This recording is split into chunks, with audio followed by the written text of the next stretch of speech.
Hello, everybody. Welcome to another episode of Who is Better. I am your host, Daniel, joined by my other two hosts. Herman. And Chris. And today, I am not going to be screaming off the top of my lungs. I am going to be the judge for this battle. And essentially, this series is where we take two great wrestlers in the all-time status and basically pit them together and decide who is the better wrestler in the all-time status. Now today, we got two out of the four AEW original pillars. Representing MJF will be Chris, and representing Darby Allin will be Berman. And despite these two being a part of the four pillars, they are very, very different from each other, and I genuinely love both of these wrestlers. So I am just more than anything intrigued to hear what kind of arguments are brought to the table today by Chris and Berman. So, without further ado, let's jump into the first category. The first category is the entrance and the theme. Darby Allin's theme is I Fell. MJF's theme is Dig Deep. Jesus Christ, why is that the name of this song? All right. Chris. No. I'll be nice and let you go first. What am I supposed to defend? What am I supposed to defend? It's literally the worst theme. It's literally the worst theme. There's nothing I can say. Even he doesn't like it. He cut my music because he knows it's ass. Just, I can't defend this. I'm sorry. I mean, MJF's awesome, but like this theme is so generic and so bad. I can't defend this. I'm sorry. Don't block me on Twitter. All right, Chris got votes for Darby, obviously. What about you, Berman? Well, it's easy. It's going to be Darby because of how great that song is and how he comes out, usually on the skateboard, just looking like a freaking skeleton. Just looks one of the best wrestlers and the best entrance look on AEW. It just looks great. The music is killer, too. And really, MJF's music just sucks my ass. So Yeah. let's...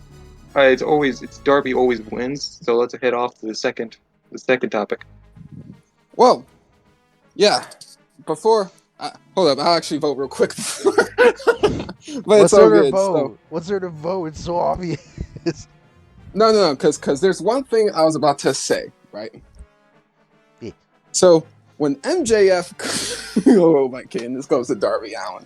All right, next category. Now the next category is the finishers. Darby has a point, MJF has none. So for Darby Allin, these guys, we chose two finishers each. Darby Allin got the coffin drop and the Last Supper, which is kind of like an interesting variation of a pin. And then we go over to the heat sinker, which is a rope-assisted pile driver, and the Salt of the Earth, which is basically an arm bar, simply put. Not a special kind of arm bar, anything. Yeah, no, literally just an arm bar. And it's the Salt of the Earth. And I will say this, though. To MJF's credit, he has made Chris Jericho and many others tap out to the Salt of the Earth. So, yeah. You can make an argument for both of these finishers, but I'm going to let the first person to speak be Berman. So let's say the coffin drop, the best finisher. Pretty much no one has kicked out of this finisher. There's only probably say a very select few of people who actually kicked out of this finisher. And there's a good reason why it's a great finisher. How he delivers it. He goes from backwards and he crosses out his arms. What a great finisher, just seeing that. In the Last Supper, no one actually kicked out of that. There's actually no one so far who actually kicked out of the Last Supper, which is a kind of, he goes into a sharpshooter and then he twists and then he floats over into a type of pin, and he won a lot of matches with that. And just what else can I say? Just one of the best finishers out there too. Like Coffin Top, obviously is one of the best. And another thing too, before I forget, To discredit freaking MJF, the Salt of the Earth. Great. I like the finisher. Not that I like the name. It's just a Fujiwara armbar. Like it's nothing special. It's just an armbar. It's nothing. It's like freaking. Oh, it's called Timothy Thatcher. That's a great armbar. He's probably better than MJF's armbar. Hidden Seeker. That is pretty much like a pillow fluffer. Like Jesus Christ, I just don't like that finisher. It it's like it's probably like ass to anything else. And freaking like I'm gonna compare it to say Bell the Willow's Bell from Tommaso Ciampa. That's the best finisher of a roped assisted finisher, and I don't have to even want to compare it to MJF because of how bad Heat Sinker is. It's just a freaking pillow. You don't see it. It just doesn't look good. It doesn't look like a good power driver. It doesn't look like a spike. I like a power driver that looks like a mean spike, like what CM Punk does. That spike finish. It does not. It just looks less harmful. It just looks like a pillow. So yeah, like basically, like he's not putting enough emphasis on the heat sinker, is what you're saying, Pretty much. to make it convincing. Okay, and then Chris, counter argument. What you got? I like to say for a fact, let's not compare the coffin drop as a finisher. That finisher is so weak, and I do not believe that thing does not sell it for me. He can land all he wants, but that is not going to hurt a damn fly. The coffin drop is literally the worst thing that Darby Allin hate that I dislike about him because it's the same shit that CM Punk does with the go to sleep. It's a one finisher, finishes everything. Like no, you just have the popular backup of the fans that make that movie even work in the first place, and don't even give it the Last Supper. That's not even a finisher. That's just a pin. It's a fancy pin. Uncompared to the Heat Sinker, yeah, it may be basic, but it fits MJF so well because it's brutal. Just like him, he's a good heel. And Salt of Earth is a great submission because, again, it shows off his villainous side, which is more harsh, and I believe that more compared to a guy just dropping just on his back onto a random like opponent. And same thing for his fancy pin. These are not finishers. I'm sorry. They weak finishing moves behind a weak wrestler. All right, now let me just do something really quickly. First thing first, the coffin drop. You can't say anything about maybe when say coffin drop against Ethan Page through a fucking coffin. That hurts anyone. Doesn't matter if it's a freaking finisher going through anything. It will hurt even itself when you use a coffin drop on top of a freaking coffin. So don't diss a freaking coffin drop. You probably feel it and you'll probably die from it. So don't say shit about that one.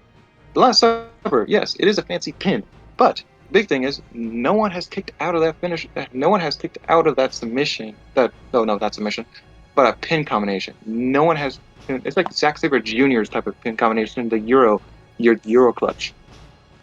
I'm sorry, Berman, but no one's getting hurt by Darby Allin. He weighs like 90 pounds, and a Mountain Dew bottle will do more damage to me than a coffin drop will ever do to any actual opponent.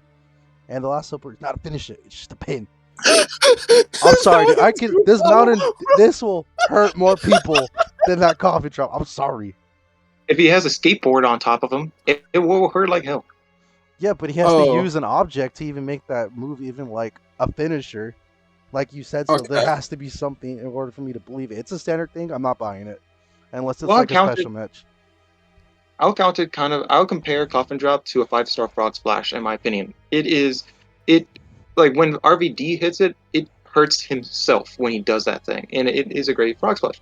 The Coffin Drop is kind of like a senton, but backwards, and it hurts himself, but he still gets a pin off it. And so it works, and it shows that he is committed. He will risk his body and soul. That's why the finisher works for him so well, because it tells everyone saying, like, I'm going to risk my body, my heart, everything to actually get the win. And a great example of that is when he was fighting against Ethan Page on Evolve, when he hit the coffin drop and he broke 3 ribs from it. But to counter that, again, it has to be under circumstances because that coffin drop is just not going to sell. And I'm sorry, but Darby, I mean, it's a good look for him. I get it. It fits his aesthetic as a wrestler, but I just don't buy it. There has to like be like something to be used, like a prop or something to even justify that finisher. Because like I said before, he's not going to hurt a fly. And that's not against him, it's just how I feel about it. All right. So I'll basically be the decider. Now, you both have made points I agree with and points I also disagree with. So, first, let me get to the MJF.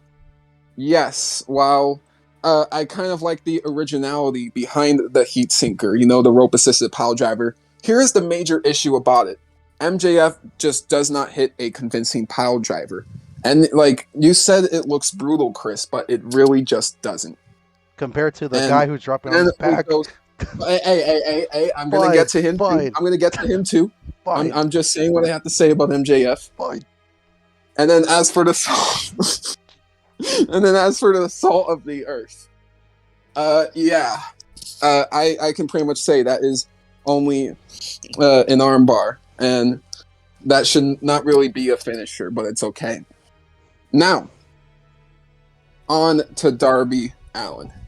Now, as for the Last Supper pin, it's unique, it's creative, but again, just because nobody's ever kicked out of it doesn't automatically make it good. And like I said, it is well, like Chris said, it is more so just a pin than a finisher. And then we go to the coffin drop. And yeah, the coffin drop on paper is a really freaking cool move. And to go with the aesthetic of, how Darby is willing to sacrifice his heart, body, and mind and soul for it, the coffin drop basically is very fitting of Darby Allin. That I can definitely say. The issue, though, is yeah, Darby Allin literally weighs as much as my damn dog. So, basically, with that being said, though, due to the originality behind the coffin drop and having it be just a bit more convincing than either of MJF's finishers, by default, I am giving the point to Darby Allin. You bastard. Serves it right. And another thing I'm going to bring up really quickly, just saying with the Last Supper, yes, it's not really a finisher, but it is a move where he won a lot of matches. Just like Zack Sabre Jr. using the Euro Clutch, where you won a good amount of matches with that finish. That is it's a fancy pin, exact same as the Last Supper. So I'm going to just give that as just something I wanted to think over. Okay. For sure, sounds good. Honestly, I don't know. Maybe I'm just weird. I guess I'm just not into the idea of having a pin as a finisher. Xavier Woods does it now, and he has like the backwoods pin, and I just hate it. It's so frustrating.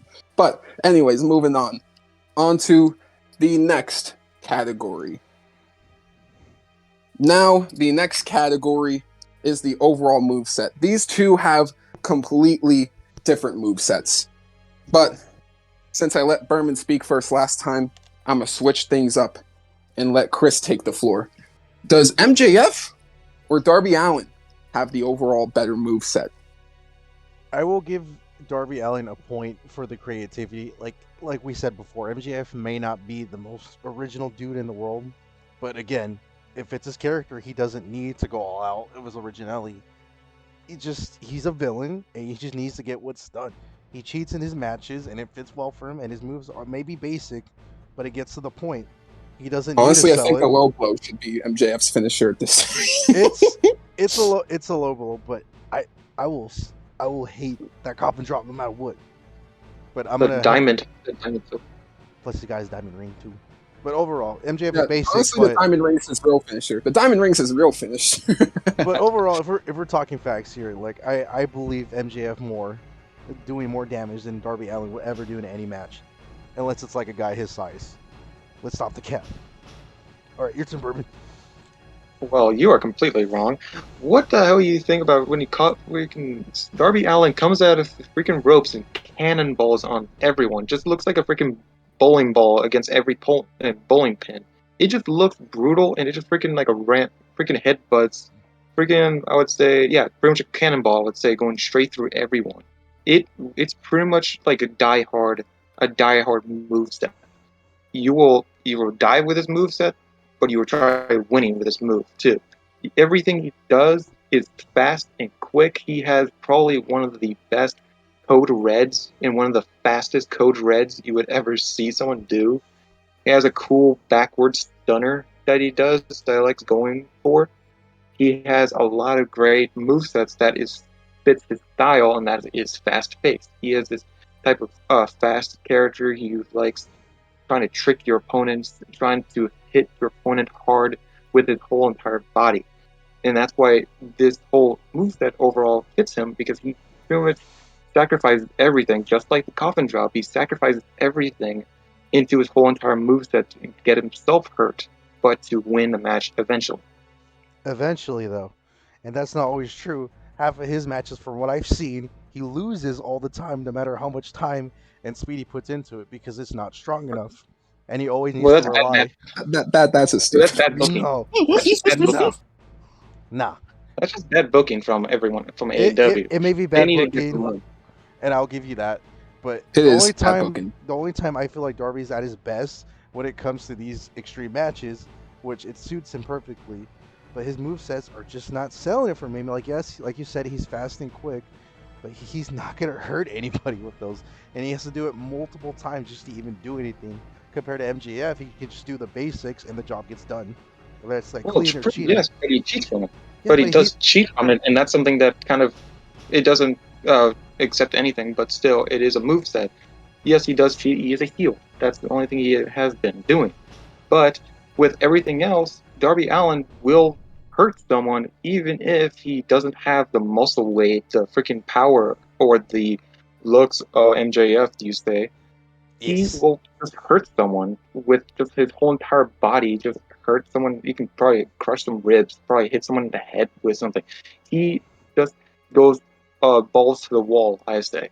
He just doesn't go, he just goes through everything. And he doesn't care about his body. He would just risk his anything just to damage the opponent. And that's why his moveset works so well with him, because that's his style. Yeah, but if you're doing that, he has to throw everything. That's not much of a wrestler in my case, because he has to literally sacrifice his body to win half of his matches, and MJF doesn't need to do that. He doesn't And need to do that because he's a better wrestler overall, and I'm sorry. Thanks. MJF just doesn't even wrestle. I would say of that. He cheats. He's a cheater. He's a That's his cheater, not a character. wrestler. Yes, it is a character, but to me, I don't think doesn't have good matches. I don't like him. I don't like his movesets. He's just plain and boring, and that's why he started in NXT, and that makes Oh, fuck yeah, this is the shit! sense. He never Ooh. popped up in NXT. He got shoulder charged by Samoa Joe. It's simple That's why. brutal. He sucks. Oh, And That's if we're he gonna has a talk second about speed. that, we're gonna talk bad Yes, I'm booking. going to talk about That's bad booking on his part. Then for NXT, if we're gonna use, I can use an argument too.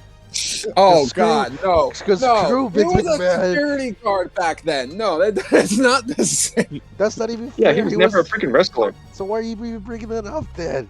He's not even. It just shows that how they say that WWE didn't even like him. Just because they made him a security guard. Just because he just didn't like the moveset. And that shows something why everyone just doesn't like his moveset. And that's why Darby Allin's moveset is so much better. And that's why MJF's moveset does not work for him. And yes, maybe it does work for him, but it doesn't work for companies that he works with. What, compared to WWE, the family-friendly John Cena loving companies, they just can't All handle right, him. But NXT, that's NXT. think it is NXT was time. where he was. I think it's time I step in here. Okay. So now I'm going to say very positive things about both Darby Allin and MJF when it comes to their overall move set. And yeah, there are a lot of backsides to it. At the end of the day, when you look at both their move sets, it is a double-edged sword. And you know, this is just one thing I think I have to shut Chris up about. Darby Allin might be small, sure, but so was literally Rey Mysterio, Yeah, but who Rey ended up Mysterio's becoming better. one of the biggest wrestlers ever. And yeah, sure. Hold up. Rey may be better in terms of the all-time status, but Darby hasn't been given enough time to really prove himself in that regard. And basically, though, what I was going to say was, yeah, Darby Allin has a very great, interesting moveset in terms of how he is willing to put himself on the line. You know, that's basically his identity, his character. And then MJF's identity and character fits his wrestling style perfectly as well, because he's trying to do whatever it takes to win without really getting hurt that much. And honestly, it's perfect. Yeah, sure, he like relies on a lot of dirty old tricks, but guess who did that as well? Ric Flair. And did anyone ever have a problem with Ric Flair's moveset? I mean, I certainly didn't. So at the end of the day, and here's the thing, right? MJF isn't Ric Flair, Darby Allin isn't Rey Mysterio, but I like to compare, in that sort of regard. Because here's the thing, right? In terms of Darby Allin, I also see how, he goes for these risks. It's very Jeff Hardy-like. And Jeff Hardy was one of my favorite wrestlers of all time growing up because of how much of a risk taker he was. And Rey Mysterio, being small in size but being able to fight. Darby Allin has a lot of attributes from some of my favorite all-time wrestlers that I just love. And that's one of the reasons I was able to really connect to Darby Allin and his moveset. However, the one thing I can say about MJF that is impressive about Darby Allin is that he's won with a headlock takeover. And I do not know another wrestler on this planet who has won a match with a headlock takeover. So, because of MJF's commitment to character, and actually, if you do the research, he can do a lot of athletic things, a lot of powerhouse things, but he reserves himself purposely because of his commitment to character. So, due to that commitment to character, I am going to give this point to MJF. So, Darby Allin 2, MJF 1. Next category. The next category are the mic skills. Now, at the end of the day, both of these guys know how to talk. And even if Darby doesn't do it very much, the thing is that everything Darby has to say is important. And MJF is known as one of the best shit talkers in the business. So, I'll really let these two go off here. I let Chris speak first last time. It is only right to switch it up. Furman, you go right ahead. Does Darby Allin have the better mic skills than MJF? Or is that false? I gotta say it's false. Sorry, I can't defend Darby that much. Don't be wrong, I actually like how he talks. He likes to threaten people. He likes to say, hey, I can kill you if you want me to. I can kill you by car crash. I can just threaten you to do whatever. I can do whatever I want. But he can talk pretty good. He's really shady. He's dark, but he does not talk very well. He cannot talk so much into a conversation just like MJF, which he's the biggest shit talker in AEW, and that's why a lot of people hate him because of how good and how he likes to badmouth everyone. And Darby Allin does not do that. He is shady. He's a dark. I say emo. I would call it, and he doesn't talk that often. He just likes to threaten people, and that's all I can say. And it's hard to say anything else than probably MJF is probably winning on this mic skills. All right, and you, Chris, before I go in depth about this, because even though this may be an obvious point, I have a lot to say about this topic. Mm-hmm. So you go first, Chris.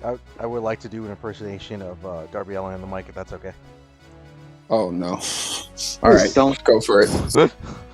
Sting, I'm getting bullied. I'm edgy right, and dark. I'm a middle schooler who listens to My Chemical Romance and all these emo bands because I'm edgy and I like the pain because I'm a loser. I might just give this point to Darby out of spite. Get the fuck out. Yeah, please do that because I want him to stop talking. You just can't handle the neutron style. No, all right. Let me actually get serious. Let's not stop the cap. Talk about this. Talk about what? No. There's No. Hold up. Okay. Now, let me explain. MJF already won. It doesn't matter what I really have to, contribute here in terms of a vote, but I want to add on some interesting context. Now, who is better on the mic? MJF. But just because MJF is better on the mic, it doesn't mean he's more committed to his character than Darby Allin is. The thing about Darby Allin that really has made me, a huger fan than any of the other inspirations, that I mentioned earlier, Jeff Hardy, Rey Mysterio, it was the fact that I'm very intrigued at how Darby likes to implement all these real life things that happen to him into his character. Like, for example, the half side having face paint, the other side not.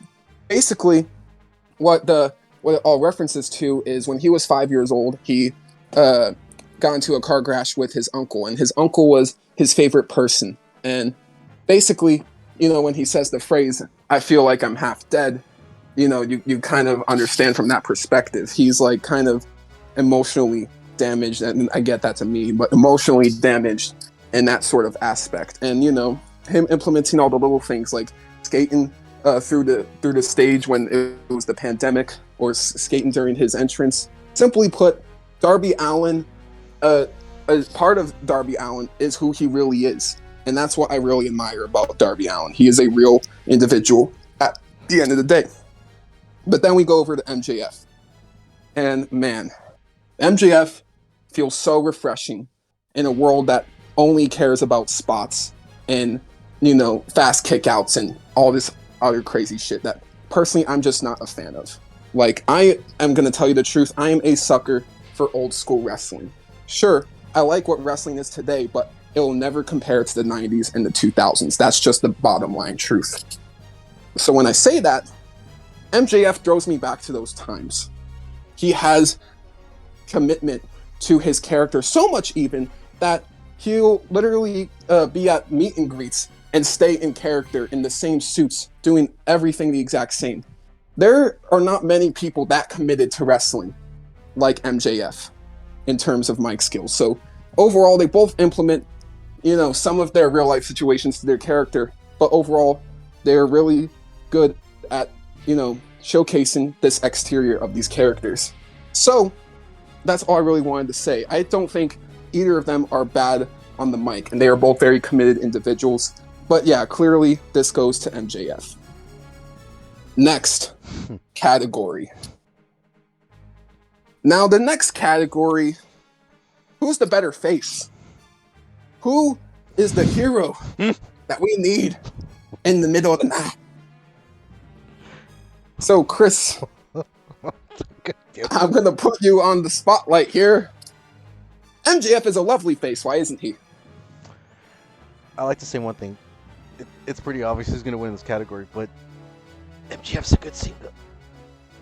But I hate this. This is so bad. He is not a good face at all.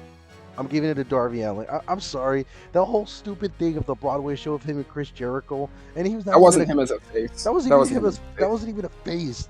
What was that? It was just him kissing ass, and I don't want to see that. I don't want to see that ever again. MJF, if you sell it that hard again, if you want to use his work as a face, it was when he was fighting the Inner Circle in 2019. Barely a face. Barely. Right, yeah, I agree. Okay. Yeah, so, all right, both of us vote Darby Allin. Berman, we already got the point, but you want to go on? Not really. It's Darby Allin because of how good he is as a face. Everyone loves to root for the underdog, I would say. He's the underdog, and everyone loves him, just like Rey Mysterio. Yeah. All right, fair enough. Now, on to the next category. Now, the next category, who's the better villain? Who am I going to hate more? And why do these villains do the things they do that make me so pissed off? Yeah. Who is better at it? MJF or Darby? I'm going to flip the script. Berman, you have the floor here. Hate that so much. He has never been he's never been a heel. He's not really. He's the face. He's always the underdog of people who love him. He was never a heel, so I can't defend him whatsoever. So it's gonna be MJF. He's the more evil, and he's the best asshole. All right, and now we go over to Chris. See. So what do you have to say? Who's the better heel here? I mean, it's got to go to MJF, man. There's no question about it. But Darby's good as a face. MJF's good as a heel. It's just that simple. Yep, it's an equal trade-off. It's an equal trade-off. So, yeah, 3 for 3. We are tied, and there's only one category left to be the tiebreaker. Who had the better match. Now, final category, the better match. This is going to be very interesting. Now, both MJF and Darby have had quite a nice little collection over the past few years, over at AEW and probably other places as well. So, I am open ears for whatever match these two have to say. But the first person I'm giving the floor is Chris. Okay, I'm gonna be honest. I know I hate on CM Punk all the damn time, but I will give him. Damn right you do. I'll give him credit where it's due. He knows how to make a match, and my best match, even though he lost, was MJF versus CM Punk in a dog collar match. What is there not to like? This match has been building for months. You have these little segments of MJF and CM Punk going back and forth. You even got my boy MJF crying, but it was only fake crying, just to get CM Punk's trust, just to hear him betray him. Not only that, this match brings the best out of these both wrestlers. They have good themes, and there was really awesome moments. Like, for instance, when MJF finally gets betrayed by Warlord after Warlord taking his crap for so long. His begging for desperation. He's cheating all the time to beat CM Punk, but it just wasn't enough. But even though he may have lost it, this is his best match. And not only his best match, a classic match that people will watch these videos on forever, looking back of the good times that MJF brought to this company. Amen. All right. Dog collar match. That is definitely a masterpiece. Berman, what do you got? Well, I'm going to be quick right here. So I'm going to be doing the Cody. I have a lot of matches. I can do any coffin match or even page matches. But I picked a match that had a lot of implications for Darby. That's Cody Rhodes versus Darby Allin for the TNT Championship. This was a make or break moment for himself. This match pretty much showed the entire world pretty much that he can be one of the best champions. And he was the best champion, the best TNT champion. He pretty much, except Brody Lee. But he showed everyone that he went he kept doing everything he could to fight against Cody Rhodes, and this shows everyone that he can be the champion that people deserve. And this is the match why I say that this is probably the best match in the big title, the big tide changer for Darby Allin's history. All right. Wow. And again, another masterpiece. So now you both have made some brilliant points. First, I'll be talking about the dog collar match. Now, yes, that was building up for months.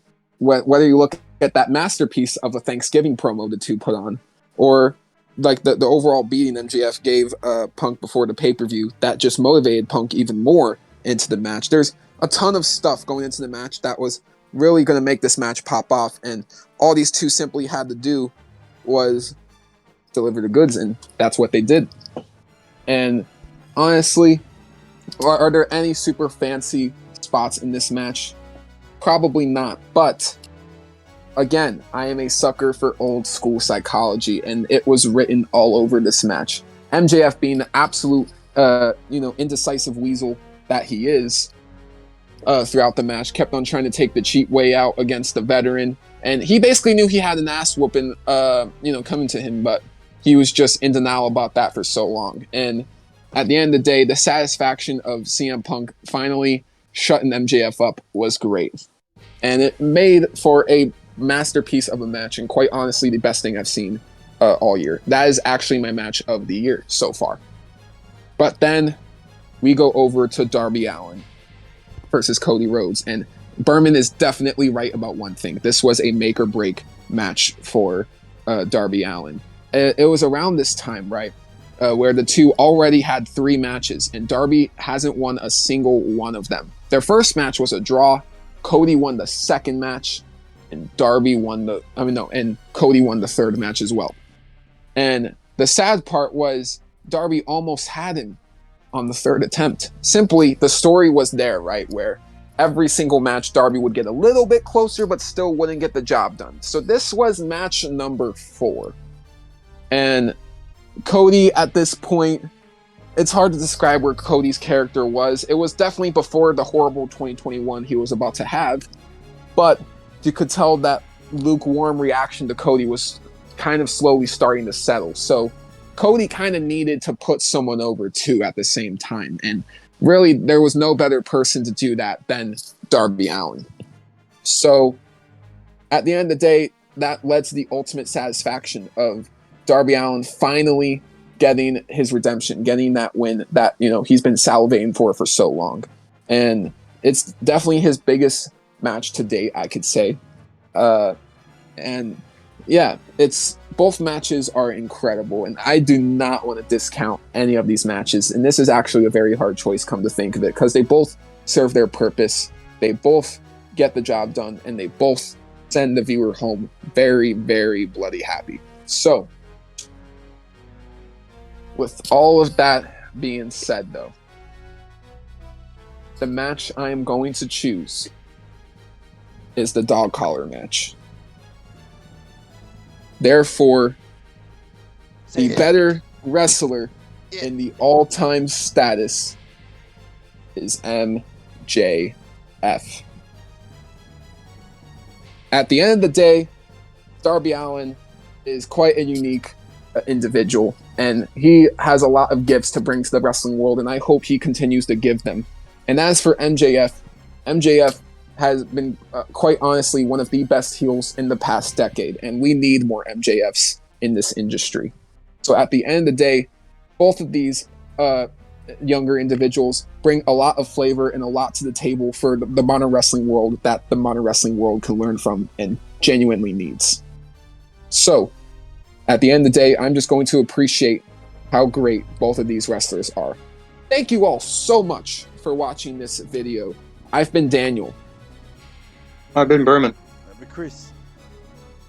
And we'll see you all in the next one.